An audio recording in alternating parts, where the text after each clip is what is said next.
Bismillahirrahmanirrahim. Assalamualaikum warahmatullahi wabarakatuh.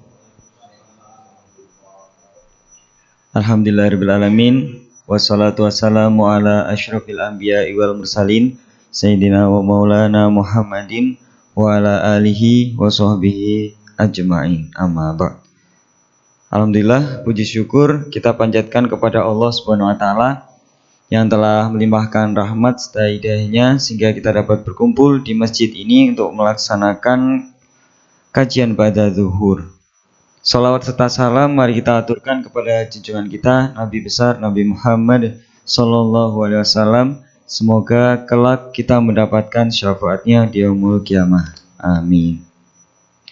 Seperti yang telah diinformasikan oleh tim DKM Baitul Tamam, pada siang hari ini kita akan melaksanakan kajian pada zuhur rutin setiap sebulan 2 kali, yakni pada minggu pertama dan minggu ketiga. Adapun pada kesempatan kali ini kajian akan disampaikan oleh Ustadz Samsul Hadi SQ yang alhamdulillah sudah hadir bersama kita. Assalamualaikum Pak Ustadz. Gimana kabarnya? Baik Ustadz? Alhamdulillah. Bagi jamaah yang belum mengenali beliau adalah guru tahsin ikhwan di Bea Cukai Cikarang. Dan Masya Allah, alhamdulillah tadi pagi untuk kelas Al-Quran juga sudah khatam untuk yang pertama kalinya atau perdana. Bagi bapak-bapak, abang-abang dan rekan-rekan semua yang tertarik untuk belajar bersama membaca Al-Quran bisa bergabung di kegiatan tahsin ikhwan rutin setiap hari Kamis pukul 8 pagi di Masjid Baitul Tamam. Baik, saya selaku MC Muhammad Adib Hilmi izin menyampaikan tema kajian pada zuhur kali ini yakni keajaiban Al-Quran. Baik bapak-bapak yang dimuliakan Allah SWT, nanti akan ada kesempatan tanya jawab setelah kajian ini. Untuk mempersingkat waktu, mari kita sama-sama simak tausiah dari guru kita kepada Ustadz Samsul Hadi. Kami persilakan.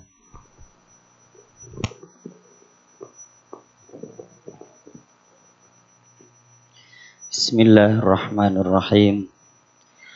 Assalamualaikum warahmatullahi wabarakatuh. Alhamdulillahi rabbil alamin wa bihi nasta'inu ala umuri dunya waddin.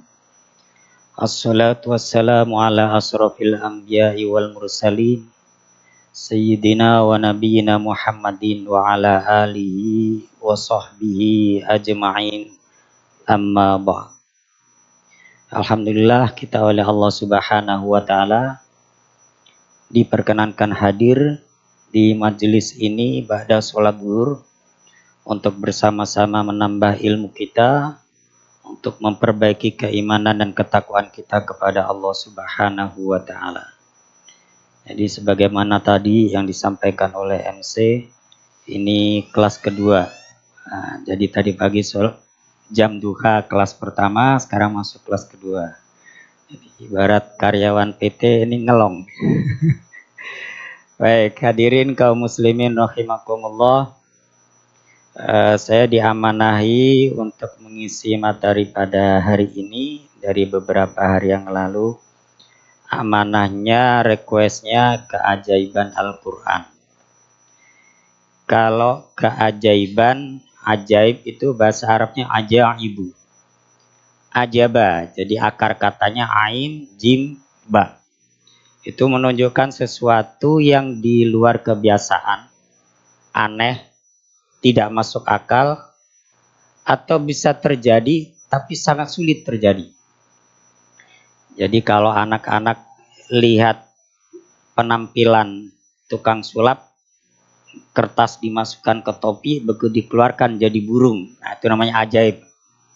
Nah, itu pemikiran sederhana, keajaiban itu kurang lebih seperti itu. Atau misalnya kalau ada kecelakaan, ada seseorang yang mengalami kecelakaan yang mobilnya sudah ringsek. Itu logika kita biasanya nih, kalau penumpangnya ada di dalamnya, mobilnya sangat ringsek. Ini hampir pasti meninggal.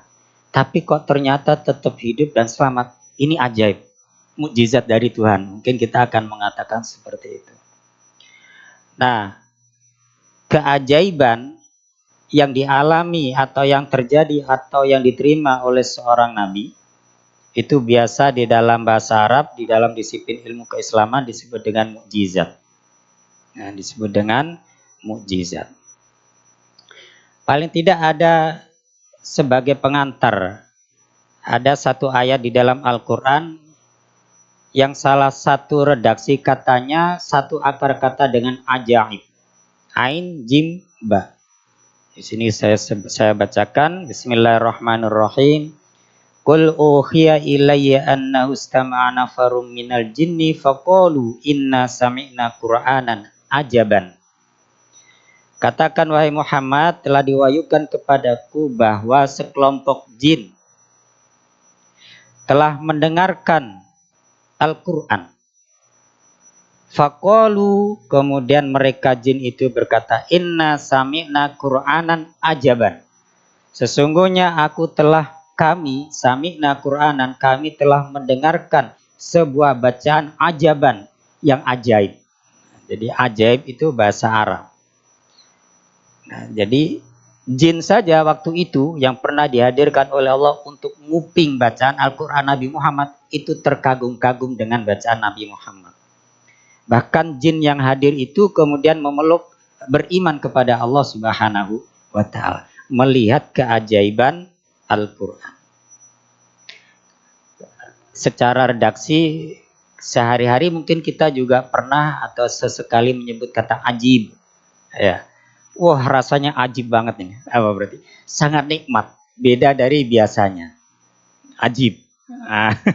Bukan adib, ajib. Punten kalau ada orang yang biasa hiburan ya, ajib-ajib. Mungkin juga bawa-bawa dari akar kata ajib karena merasa senang dengan keadaan itu. Ada juga sifat atau perasaan manusia, termasuk perasaan yang dibenci oleh Allah, perasaan ujub. Ya, pernah dengar kata ujub? Kalau takabur itu sombong yang ditampakkan, orang lain lihat. Kalau ujub, perasaan sombong orang lain nggak lihat, tapi bangga sendiri. Wah, perasaan saya nih yang paling rajin ke masjid. Nggak ngomong ke orang, tapi ada rasa bangga. Ujub namanya. Nah, perasaan merasa wah dengan dirinya sendiri, tidak dilihatkan ke orang, tapi ada perasaan seperti itu. Oh, kayaknya pekerjaannya yang paling bagus pekerjaan saya, yang lain kayaknya di bawah saya. Nah, itu namanya ujub. Udah merasa bagus, tapi dirinya sendiri yang menilai. Nah, jin tadi merasa takjub, merasa kagum dengan Al-Quran yang pernah didengar, di mana Al-Quran itu dibaca oleh Nabi Muhammad SAW. Seandainya Allah mau menunjukkan secara kasat mata tentang keajaiban Al-Quran, disebutkan di dalam Al-Quran, ya, di sini disebutkan di surat Ar-Ra'd. Wa yaqulul ladzina kafaru, dan orang-orang kafir berkata, laula unzila alaihi ayatum mir rabbi. Kenapa tidak diturunkan tanda keajaiban mukjizat dari Tuhannya kepada Muhammad?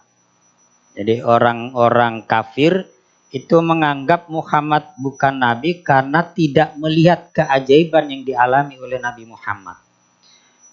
Mereka merasa kalau Muhammad belum menampilkan yang bisa dilihat oleh mata, seperti apa yang dialami oleh nabi-nabi sebelumnya, wah bukan nabi. Mereka tahu bahwa dulu ada Nabi Musa. Apa mukjizatnya? Tongkatnya bisa berubah menjadi ular, tangannya bisa mengeluarkan cahaya, dengan tongkatnya bisa menyebabkan lautan tersibak dan lain sebagainya. Mereka mengukur yang namanya mukjizat dilihat oleh mata aneh. Mungkin juga mereka melihat kisah Nabi Ibrahim. dibakar tidak mempan. Mereka bisa lihat. Mereka juga mungkin melihat kisah Nabi Isa alaihissalam.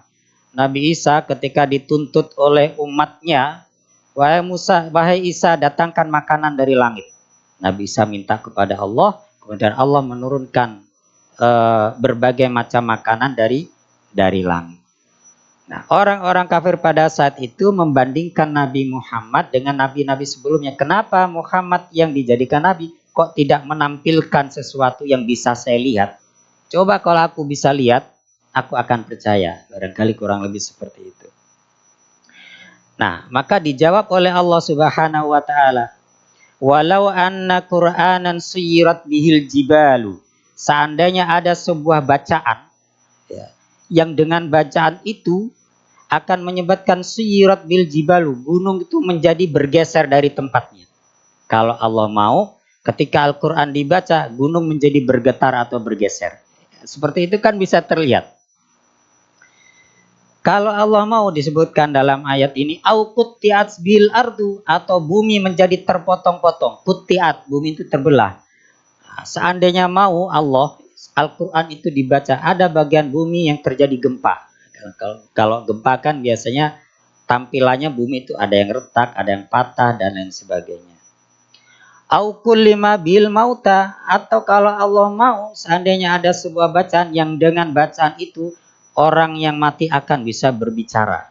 Kata Allah, seandainya ada bacaan yang terjadi seperti itu adalah Al-Quranul Karim. Tapi Allah tidak mewujudkan, maka kita belum pernah melihat, belum pernah mendengar gara-gara Al-Quran dibaca gunung meletus. Gara-gara Al-Quran dibaca terjadi gempa bumi. Gara-gara Al-Quran dibaca orang yang mati jadi hidup lagi. Tidak, karena Allah tidak berkehendak seperti itu. Nah, Allah tidak mengajarkan bahwa kemukjizatan Al-Quran bukan seperti mukjizat yang dibayangkan orang-orang kafir pada saat itu harus terlihat oleh mata. Maka Allah Subhanahu wa taala sesungguhnya kepada Nabi Muhammad itu memberikan dua jenis mukjizat. Nah, dua jenis mukjizat. Jadi mukjizat itu ada dua, Pak. Ada mukjizat hissiyah, ada mukjizat maknawiyah. Kalau mukjizat hissiyah, mukjizat yang bisa dilihat oleh mata. Ya, seperti tadi saya sebutkan, Nabi Sulaiman bisa berbicara dengan binatang. Bahkan Nabi Sulaiman bisa berjalan di atas angin, maksudnya dibawa oleh angin. Nabi Daud bisa melunakkan besi. Nabi siapa? Nabi Isa bisa membuat burung dari tanah liat dan lain sebagainya. Itu namanya mukjizat hissiyah. Mukjizat yang benar-benar dilihat oleh mata. Tapi biasanya mukjizat yang seperti ini masa berlakunya terbatas, yaitu pada saat Nabi yang bersangkutan ada. Bahkan hanya sekali atau sesekali sesuai dengan kehendak Allah. Maka berapa kali Nabi Ibrahim tidak mempan dibakar, Pak? Cuma sekali doang pada saat ditangkap oleh Raja Namrud. Gak berulang-ulang seperti orang yang main debus. Nabi Musa berapa kali nyebrang lautan tanpa perahu? Setahu saya, seingat saya sekali pada saat dikejar oleh Raja Fir'aun. Nabi Isa berapa kali menghidupkan orang mati? Seingat saya ya sekali. Ya, sekali. Dan setelah Nabi yang bersangkutan wafat, manfaat dari mukjizat tersebut sudah tidak bisa dirasakan oleh umat yang tersisa. Nah, kalau Nabi Muhammad SAW itu mempunyai dua mukjizat. Satu mukjizat hissiyah, dua mukjizat maknawiyah. Mukjizat hissiyah maknawi, mukjizat fisik, mukjizat yang terlihat oleh mata, itu Nabi Muhammad sebenarnya banyak. Sampai ada satu kitab yang khusus menyebutkan mukjizat-mukjizat indrawi Nabi Muhammad. Tapi sebanyak mukjizat yang bisa dilihat oleh mata yang ada pada diri Nabi Muhammad itu kalah pamor, kalah terkenal dibandingkan mukjizat Al-Qur'anul Karim. Apa misalnya mukjizat hissiyah Nabi Muhammad? Mukjizat hissiyah Nabi Muhammad misalnya, tangannya di sela-sela jari bisa mengeluarkan air ketika para sahabat butuh untuk wudhu. Nah, tapi sebagaimana karakter mukjizat hissiyah sewaktu-waktu aja, tidak boleh ayo ambil air, tidak. Pada saat kepepet, pada saat butuh. Nabi Muhammad dengan izin Allah pernah bisa menggandakan makanan yang tinggal sedikit. Kalau nggak salah pada perang Khandaq ya. Ketika persiapan logistiknya sudah mulai menipis, kira-kira tidak mencukupi untuk jumlah pasukan yang ada, apa kata Rasulullah? Ayo masukkan sisa makanan ke dalam kantong ini. Maka begitu sisa makanan dimasukkan ke dalam kantong, ternyata begitu setiap sahabat ngambil, gak habis-habis ini yang ada di dalam kantong. Wah, ini kalau ada orang sekarang bisa menggandakan makanan, mungkin yang digandakan bukan makanan. Apa Pak? Menggandakan uang. Ini bahaya kalau dimiliki sembarang orang. Nabi Muhammad bisa menggandakan makanan, ya pada saat itu doang. Nah, dan masih banyak lagi mukjizat. Cuman ya itu tadi, mukjizat indrawi itu tidak begitu terkenal. Nah, yang terkenal adalah mukjizat maknawi, yaitu Al-Quranul Karim. Nah, berbeda dengan mukjizat hissiyah yang masa waktunya terbatas, maka kalau Al-Quranul Karim, masa waktunya, masa berlakunya, masa manfaatnya, kalau bahasa kita unlimited edition. Sampai nanti di hari kiamat, bahkan sampai di akhirat masih bermanfaat itu. Asar atau pengaruh dari Al-Quranul Karim. Baik, hadirin kaum muslimin rahimakumullah. Maka pada kesempatan ini kita akan mencoba melihat sisi-sisi atau contoh-contoh kemukjizatan terkait dengan Al-Quranul Karim. Yang pertama, yang menunjukkan bahwa Al-Quran ini adalah mukjizat atau Al-Quran ini ajaib. Satu, tidak pernah dalam sepanjang masa ada orang atau kelompok atau komunitas yang membuat sejenis Al-Quranul Karim. Sejenis Al-Quranul Karim. Ya. Kalau dalam Al-Quran, paling tidak ada 3 tantangan dari Allah Subhanahu wa Ta'ala kepada manusia, siapapun yang ingin menandingi Al-Quran. Yang pertama, seperti disebutkan di awal surat Al-Baqarah, ya. Wa in kuntum fi raibim mimma nazzalna ala abdina, kalau engkau ragu terhadap apa yang aku turunkan kepada hambaku Muhammad, fa'tu bi suratim mim mithlih, buatlah satu surat saja dari Al-Quran. Tapi tidak pernah ada yang bisa. Ya. Kemudian juga dari Al-Quran secara keseluruhan, maaf, terbalik. Allah menantang untuk membuat seperti Al-Quran. Maka disebutkan dalam ayat yang lain, qul la ini jitama'atil insu wal jinnu ala ayatu bihadzal Quran. Seandainya manusia dan jin, ya, manusia dan jin, manusia dengan manusia, jin dengan jin, kemudian berkolaborasi untuk membuat seperti Al-Quran, la ya'tuna bimithli, maka tidak akan bisa membuat seperti Al-Quran. Maka diturunkan levelnya oleh Allah di asri suwarin, 10 surat. Sama, tidak pernah ada yang bisa. Maka kemudian yang terakhir diturunkan oleh Allah, fa'tu bisuratim mim mithli, buatlah satu surat saja. Maka dalam sepanjang sejarah sudah ada orang-orang yang mencoba untuk meniru membuat Al-Quran. Bahkan pada zaman Nabi Muhammad masih hidup. Siapa yang mencoba memalsukan Al-Quran? Musailamah Al-Kadzab. Jadi namanya sebenarnya Musailamah.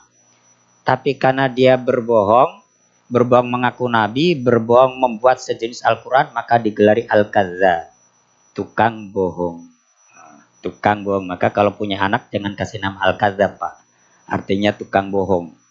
Musailamah Al-Kadzab. Musailamah tukang bohong. Musailamah itu selalu mencari informasi. Ada surat apa nih yang sudah diturunkan kepada Muhammad? Nah, dia berusaha untuk mengimbangi. Gitu. Maka ketika turun surat-surat dengan nama-nama binatang, Apa misalnya surat Al-Fil, surat Al-Ankabut, surat An-Naml dan lain sebagainya. Al-Fil artinya gajah, Al-Ankabut laba-laba, terus apalagi An-Naml artinya semut dan lain sebagainya. Maka si Musailamah Al-Kadzab ini membuat surat. Namanya suratnya surat Difda. Difda itu artinya kodok. Artinya kodok.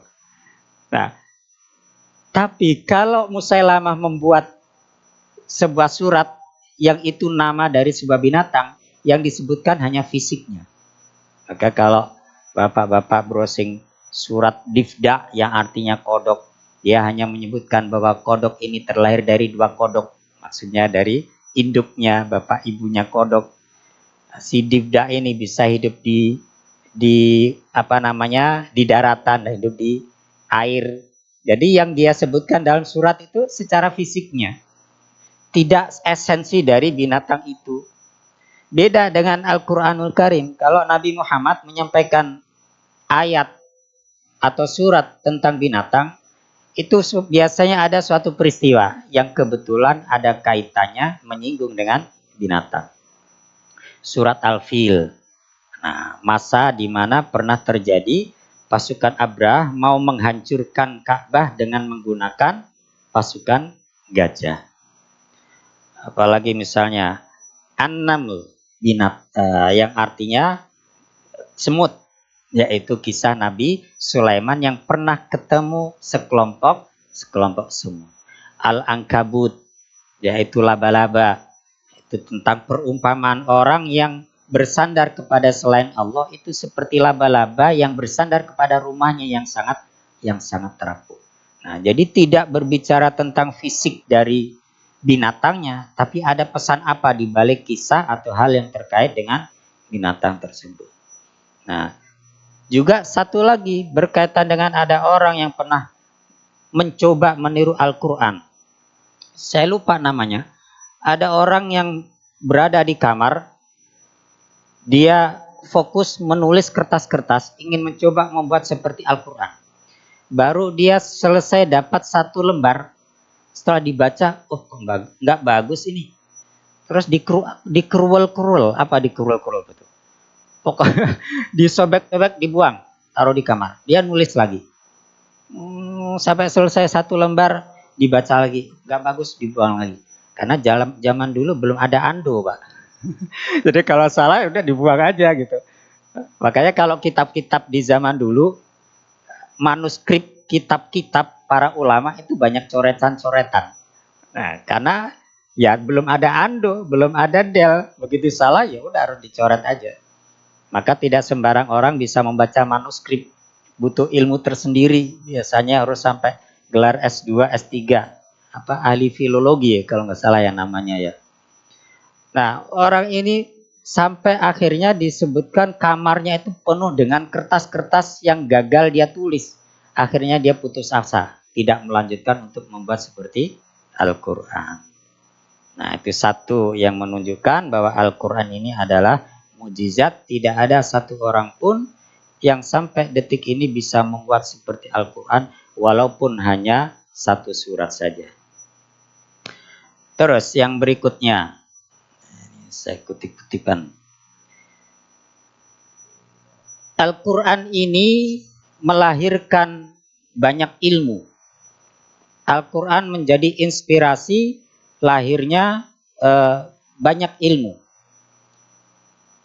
Di dalam surat Al-Kahfi, ya saya sebutkan di surat Al-Kahfi, Allah Subhanahu wa taala menyebutkan di bagian akhir-akhir surat Al-Kahfi.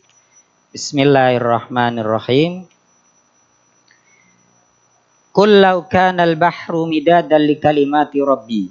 Katakan seandainya lautan itu menjadi tinta untuk mengurai ayat-ayat Allah, untuk menjelaskan Al-Quran ini, lanafidal bahru, maka lautan itu akan menjadi habis. Qabla an tanfada kalimatu rabbi, sebelum habis Al-Quran itu dibahas. Jadi seandainya lautan yang ada di bumi ini itu menjadi tinta, Kemudian tinta itu diambil oleh seorang ilmuwan untuk menguraikan kandungan tafsiran dari Al-Quran. Mungkin ada yang menafsirkan secara sosial, ada yang menafsirkan secara eksak, ada yang menafsirkan secara psikologi dan lain sebagainya. Sampai habis misalnya air laut itu untuk dipakai menulis tafsiran atau pembahasan tentang Al-Quran, itu Al-Quran belum tuntas untuk dibahas. Bahkan seandainya walau ji'na bimitsli madada, walaupun didatangkan lautan lagi. Nah, walaupun didatangkan lautan lagi. Kalau dalam ayat yang lain, walaupun didatangkan 7 lautan lagi, itu nggak bakalan tuntas Al-Quran itu dikaji. Maka kata Imam As-Suyuti yang pernah hidup berabad-abad yang lampau, dari Al-Quran ini lahir berbagai macam disiplin ilmu sampai jumlahnya sekitar 80 jenis ilmu. Itu zaman dulu itu. Nah, kalau dikumpulkan zaman sekarang, itu tentu lebih banyak lagi. Ilmu apa saja yang terlahir dari Al-Quran? Ya, termasuk salah satunya ilmu tajwid yang kita belajar. Jadi yang kita belajar tafsir Al-Quran, itu baru belajar satu jenis ilmu berkaitan dengan Al-Quran. Nah, sementara kita Imam As-Suyuti ada 80 jenis ilmu. Jadi kalau kita baru belajar tafsir, baru belajar satu jenis ilmu. Ada lagi ulama yang mengumpulkan ayat-ayat Al-Quran tentang ibadah, tentang hukum. Maka lahirlah ilmu fikih. Ada lagi ulama yang mengumpulkan ayat-ayat Al-Quran yang berkaitan dengan tema-tema akhlak. Maka lahirlah ilmu tasawuf dan lain sebagainya. Sampai ada sekitar 80 jenis ilmu. Semua itu terlahir dari Al-Quranul Karim. Baik. Kemudian yang berikutnya, kemukjizatan Al-Quran dari segi bahasa. Dari segi bahasa. Inna anzalnahu Qur'anan Arabiyyan. Sesungguhnya aku turunkan Al-Quran dalam bentuk berasal dari bahasa Arab. La'allakum taqilun, agar kalian menjadi berfikir. Hadirin, di antara hikmah kenapa Al-Quran ini diturunkan dalam bahasa Arab, kok tidak dalam bahasa Indonesia, kok tidak dalam bahasa Sunda, kok tidak dalam bahasa Jawa? Antara lain karena bahwa Al-Quran ini, bahasa Arab ini relatif lebih stabil daripada bahasa-bahasa yang lainnya. Bahasa Indonesia saja nih Pak, kalau kita membaca buku tafsirnya karya Buya Hamka. Buya Hamka itu sekitar tahun sekitar 70-80-an. Kalau kita baca sekarang, itu bahasanya agak aneh. Nah, kita memahaminya agak susah, bahkan bisa jadi maaf sedikit tertawa. Hanya sudah tidak untuk di zaman sekarang. Kalau dalam bahasa Indonesia itu kan sayang meluas, yang menyempit gitu. Nah, bahasa Al-Quran atau bahasa Arab, khususnya bahasa Al-Quran, itu relatif lebih stabil. Jadi kalau misalnya zaman sekarang kita memakai bahasa Arab seperti yang terpakai dalam bahasa Al-Quran, seperti di dalam Al-Quran ini, siapapun yang ngerti bahasa Arab dia akan paham. Aneh. Ya. Walaupun katanya kalau orang Indonesia berkomunikasi dengan orang Arab asli, pakai bahasa Arab, itu katanya bahasa Al-Quran. Karena kalau orang Arab asli, bahasanya ya kayak kita orang Indonesia pakai bahasa pasaran. Tapi paling tidak Al-Quranul Karim itu bahasanya relatif stabil. Maka meskipun Al-Quran ini bahasanya muncul ya sekitar 15 abad yang lampau, sampai sekarang pun bagi yang bisa bahasa Arab, insya Allah bisa memahami Al-Quran. Dan apalagi secara bahasa, Quran ini memang diturunkan pada saat di mana perkembangan sastra bahasa itu sedang naik daun. Jadi para nabi itu Pak, sedikit lagi, para nabi itu oleh Allah dibekali mukjizat biasanya sesuai dengan apa yang sedang terjadi. Nabi Musa diberikan mukjizat menyerupai kemampuan para tukang sihir. Ya, para bisa berubah menjadi ular. Seperti tukang sihir, tali temalinya bisa berubah menjadi ular. Nabi Isa kan orang yang sakit kulit, menghidupkan orang mati, kemudian bisa membuat burung dari tanah liat. Hal-hal yang berkaitan dengan makhluk hidup dan kesehatan. Karena katanya pada masa zamannya Nabi Isa, itu yang sedang tren adalah ilmu ketabiban.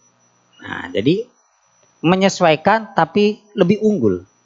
Nah, begitu juga ketika Nabi Muhammad diutus oleh Allah Subhanahu wa taala, itu yang tren pada saat itu adalah karya sastra.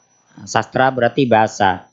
Maka pada waktu-waktu tertentu diadakan lomba membuat syair, dan syair yang menjadi pemenang digantungkan di dinding Ka'bah. Maka Al-Quranul Karim turun dari segi bahasanya itu membuat mereka takjub. Saking mereka orang saat itu gengsi, tidak mau mengakui ketakjuban bahasa Al-Quran, sampai mereka mengatakan, oh Muhammad ini tukang sihir. Kenapa tukang sihir? Orang nggak bisa baca tulis kok bisa menghadirkan Al-Quran yang begitu hebat bahasanya. Mereka juga mengatakan Muhammad ini tukang syair. Padahal mereka tukang syair. Tapi Muhammad kok bisa menghadirkan syair yang luar biasa. Nah, makanya ada ilmu yang khusus membahas tentang gaya bahasa Al-Quran di dalam disiplin ilmu keislaman, namanya ilmu balaghah. Ilmu balaghah. Kalau hal yang sederhana, contohnya di beberapa surat pendek misalnya, kalimat-kalimat di bagian akhir-akhirnya mirip-mirip.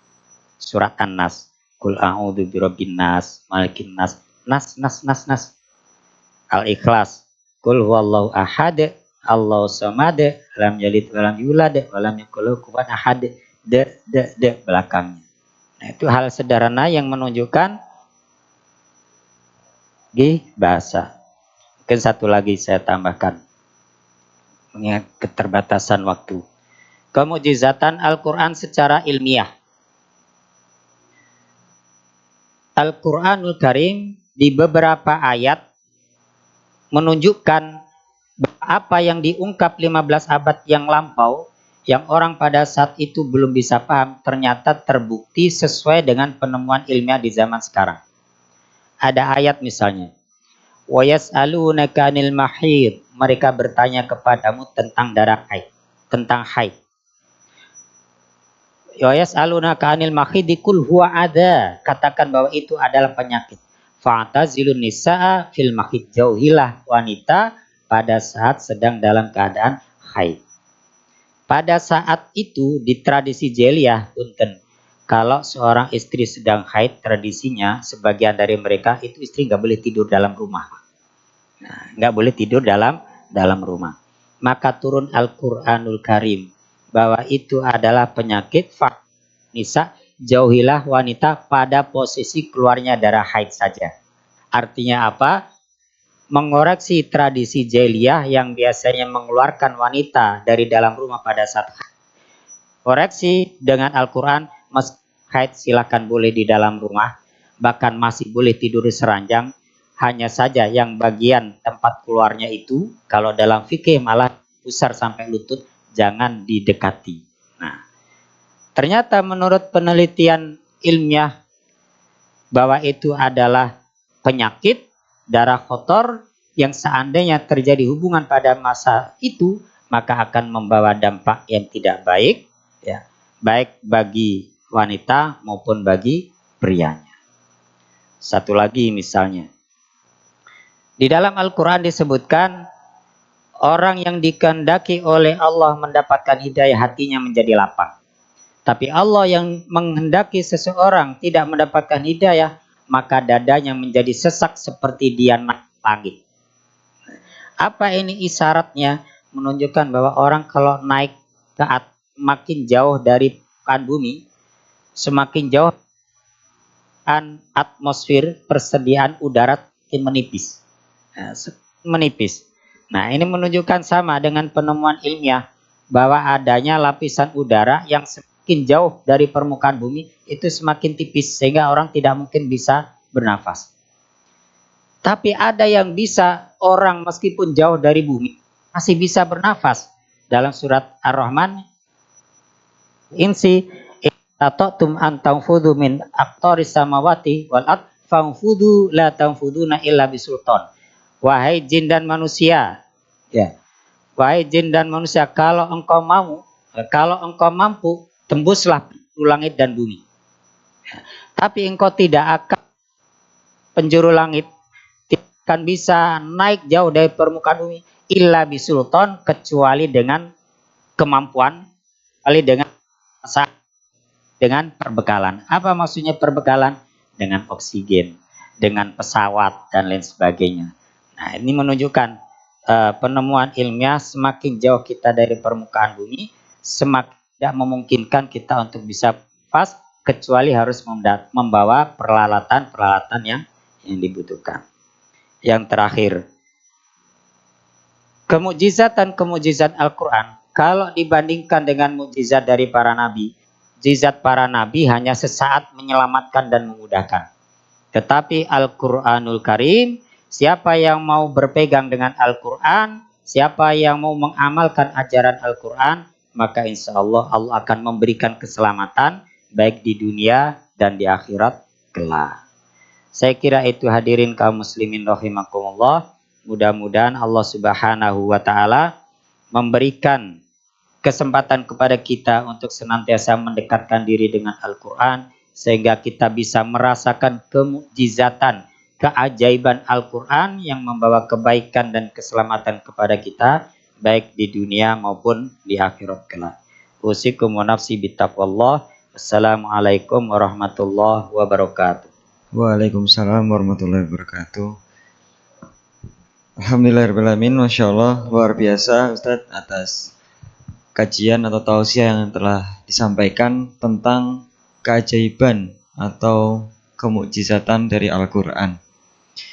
Baik, mungkin ada satu pertanyaan mungkin dari bapak-bapak sekalian, atau dicukupkan? Baik, mengingat waktu sudah menunjukkan pukul jam 1.13.00, jadi kita cukupkan. Sebelumnya kami dari DKM Batu Tamam menginformasikan bahwa saat ini sedang ada pembangunan tempat wudhu. Jadi bagi jamaah yang memiliki kelebihan rezekinya dapat menghubungi kami dan semoga dapat segera terrealisasi. Amin. Baik, kami ucapkan terima kasih kepada Ustadz Samsul Hadi SQ yang telah meluangkan waktunya pada siang hari ini dan berkenan berbagi ilmu yang tentunya sangat bermanfaat bagi kita semua. Selain itu, terima kasih juga kepada bapak-bapak yang telah hadir dan berpartisipasi dalam kajian Badadur kali ini. Semoga apa yang disampaikan oleh Ustadz tadi dapat bermanfaat dan menjadi kebaikan untuk kita semua. Saya selaku MC mohon izin undur diri dan mohon maaf jika terdapat hal yang kurang berkenan dalam membawakan acara kajian kali ini. Mari kita tutup dengan doa kafaratul majlis bersama-sama.